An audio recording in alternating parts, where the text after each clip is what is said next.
से गही नहीं है। सुनीति महारानी को भगवान नारद जी महाराज कहते हैं, बोले सुनीति चिंता मत करो, हम तुम्हें वरदान देते हैं कि तुम्हारे गर्भ से एक अद्भुत पुत्र का प्रकट भाव होगा। नारद जी महाराज ने दिव्य योगी का ध्यान किया और नारद जी महाराज ने जैसे आशीर्वाद दिया, सुनीति महारानी जो थी वह गर्भवती हो गई। नारद जी महाराज वहां से चले गए। अब सुनीति महारानी झोपड़ी में रह रही है, उस वन में रह रही है, विचार कर रही है कि अब मेरे पुत्र का लालन पालन कैसे होगा। नारद जी से तो मैंने वरदान मांग लिया, मुझे पुत्र की प्राप्ति भी हो जाएगी, लेकिन अब इसका पालन पोषण कैसे करूंगी। सुनीति महारानी लंबा घूंघट लगा के गांव में जा रही है और मजदूरी कर रही है, और सुनीति महारानी खेतों में काम कर रही है, फल फूल ढूंढ ढूंढ के पेड़ों से वृक्षों से तोड़कर अपना लालन पालन कर रही है। धीरे धीरे समय बीतता गया और सुनीति महारानी का जब 9वां माह चला तो सुनीति महारानी व्याकुल हो गई, इतना ज्यादा दर्द उसके पेट में हो रहा है। सुनीति महारानी कहती है, बोले हे नारायण, हे प्रभु, आपके सिवा मेरा जगत में कोई नहीं है, और जिसका कोई नहीं होता उसका भगवान होता है। सुनीति महारानी इतना रुदन कर रही है। सुनीति महारानी की उस झोपड़ी में एक सुंदर प्रकट का पुत्र का प्रकट भाव हुआ। जैसे ही सुंदर पुत्र को सुनीति ने पाया, देखकर प्रसन्न हो गई। उसी समय नारद जी महाराज प्रकट हुए। नारद जी महाराज ने उस पुत्र का नाम ध्रुव रखा। बोलिए ध्रुव देव जी महाराज की। सुनीति महारानी के गर्भ से एक सुंदर पुत्र का प्रकट भाव हुआ। सुनीति उस पुत्र को देखकर बड़ी प्रसन्न है। सुनीति उसका लालन पालन उस छोटी सी झोपड़ी में कर रही है। टूटे फूटे जो वस्त्र हैं उन्हीं को पहना रही है। सुखदेव जी महाराज कहते हैं, बोले हे राजा परीक्षित, धीरे धीरे समय बीतता गया। अब ध्रुवदेव जी महाराज जब 4 से 5 वर्ष के हुए तो मित्रों के साथ खेलने के लिए जाने लगे। सुनीति महारानी टूटे फूटे पात्रों पर भोजन पकाती, फल फूल को तोड़कर लाकर अपने पुत्र का लालन पालन कर रही है। सुनीति महारानी जहाँ काम करने के लिए जाती, वहाँ पर ज्यादा धन सुनीति मैया को न मिलता, क्योंकि सुनीति काम करके जानती ही नहीं थी।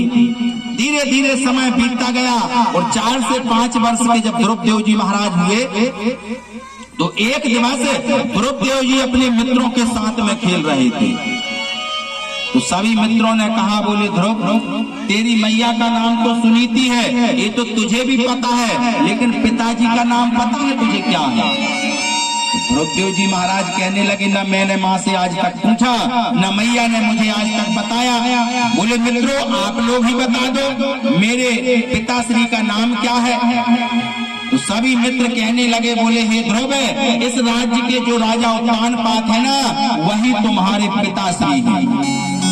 ध्रुवदेव जी महाराज के कानों में जैसे ही बात पहुंची, ध्रुवदेव जी महाराज दौड़े दौड़े घर गए। मैया सुनीति घर पर भोजन पका रही थी। ध्रुवदेव जी महाराज गए और जाकर रोने लगे। बोले मैया, तुमने इतनी बड़ी बात मुझसे छुपाकर क्यों रखी। तो सुनीति कहने लगी, बोले पुत्र हे बस हे लाल, मैंने कौन सी तुझसे बात छुपा के रखी। बोले मैया, मैंने सुना है कि इस राज्य के जो राजा उत्तानपाद हैं वही मेरे पिताश्री हैं। तो सुनीति कहने लगी, बोले पुत्र, जब तू बड़ा हो जाता तो मैं तुझे स्वयं बताती। ये बात सत्य है, तेरे जो पिता हैं इस राज्य के राजा उत्तानपाद जी महाराज। बोले मैया, तुम महलों में क्यों नहीं रहती थी। अब पुत्र तो छोटा था, सब प्रश्नों को करने लगा। मैया कहने लगी, बोले पुत्र, वह महल हमारा नहीं है, हमारा तो यही झोपड़ी ही महल है, यहीं पर हमको रहना है, और पुत्र तू कभी भी उस महल के अंदर नहीं जाना। बोले ठीक है मैया। लेकिन ध्रुवदेव जी महाराज की मन में वह बात जम गई कि महल तो मैं एक ना एक दिन जरूर देखूंगा। छोटा सा बच्चा अगर उससे कह देना कि भैया वहाँ खिलौना रखा, उसको नहीं निकालना, तो हड़स के सब खिलौनों को छोड़कर उसी को निकाल लेगा, न जाने उसमें कौन सी खूबी है। इसी प्रकार ध्रुवदेव जी महाराज भी छोटे से थे। अब ध्रुवदेव जी महाराज विचार करने लगे कि मैया ने मना क्यों किया है। एक दिवस खेलते खेलते सुबह की बेला थी और ध्रुवदेव जी महाराज महल में प्रवेश कर जाते हैं। उत्तानपाद जी महाराज राज सिंहासन पर बैठे हैं, अपने बड़े पुत्र उत्तम को गोद में बिठाले हैं, बड़ा स्नेह कर रहे हैं, प्रेम कर रहे हैं। ध्रुवदेव जी महाराज सामने गए और जैसे ही देखा कि राजन तो एक पुत्र को गोद में लेके बैठे हैं, बड़ा स्नेह कर रहे हैं, बड़ा प्रेम कर रहे हैं। ध्रुवदेव जी महाराज एक टक उत्तानपाद जी महाराज को देख रहे हैं।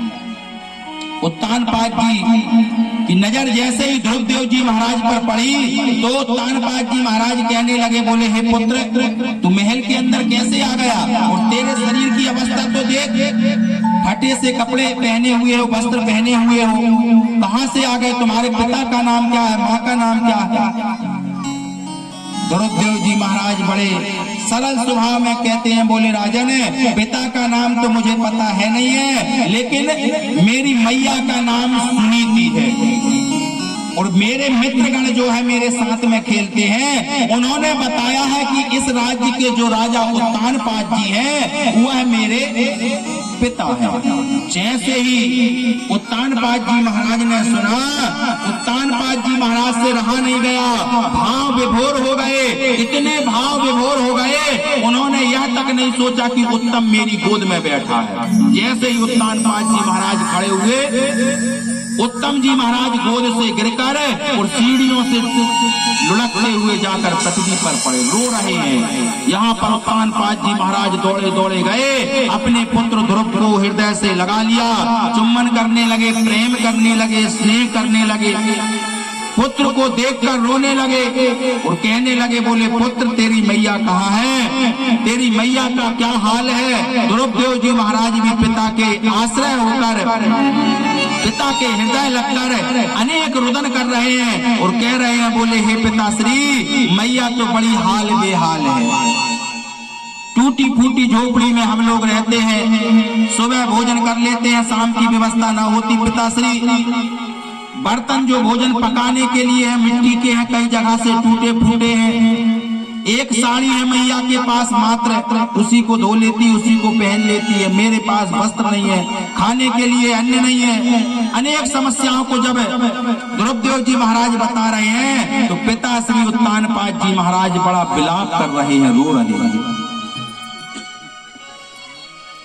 पुत्र और पिता के मिलन चल ही रहा था कि उसी समय उत्तानपाद जी महाराज की दूसरी पत्नी जो सुरुचि थी वह उसी समय आ पहुंची और सुरुचि ने देखा कि मेरा पुत्र उत्तम सीढ़ियों के पास चला है, रो रहा है, लेकिन उत्तानपाद जी महाराज एक बार भी उसकी तरफ नहीं देख रहे हैं, ना जाने किस पुत्र को गले से लगाया। सुरुचि आई, स्वभाव में बहुत तेज थी, जैसे ही चिल्लाया उत्तानपाद जी महाराज को, ध्रुव के पास आ गई, बोले पुत्र बस हिलाल तू कौन है, कहां से महल के अंदर आया? जैसे ही ध्रुवदेव जी महाराज ने कहा, बोले मैया मैं तुम्हारा ही पुत्र हूँ, मेरी मैया का नाम सुनीति है, मेरे पिता श्री यह राजन है, इनकी गोद में बैठने के लिए आया हूँ। सुरुचि ने भगवान ध्रुवदेव जी महाराज के केसों बालों को पकड़कर और घसीटते हुए महल के बाहर कर दिया। बोले पुत्र हे ध्रुव, दोबारा इस महल की ओर लौट के नहीं देखना, और जिस गोद में, जिस राज सिंहासन में तू बैठने का सपना देख रहा है ना, उसका राज अधिकारी तू नहीं, मेरा पुत्र उत्तम है। ध्रुवदेव जी महाराज को ये बातें सुरुचि महारानी ने कह दी। ध्रुवदेव जी महाराज रोते रोते घर पहुंचे, मैया भोजन बना रही थी। बोले पुत्र हे ध्रुव, क्यों रो रहे हो, क्या बात है, किसी मित्रों से लड़ाई हो गई? बोले मैया लड़ाई नहीं हुई, बोले आज हम पिताश्री से मिलने के लिए गए थे।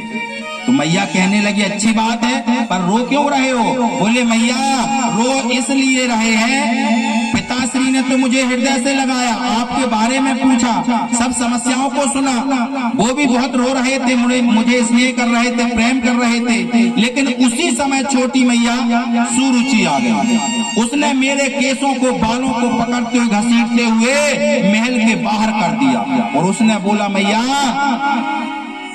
कि कभी भी इस महल के बारे में नहीं सोचना, पिता की गोद के बारे में नहीं सोचना, राज सिंहासन के बारे में नहीं सोचना, मैया सुनीति को भी इतना जीवन में क्रोध नहीं आया था जिसने ध्रुव ने जैसे बातें बताई, मैया सुनीति को इतना क्रोध आ गया।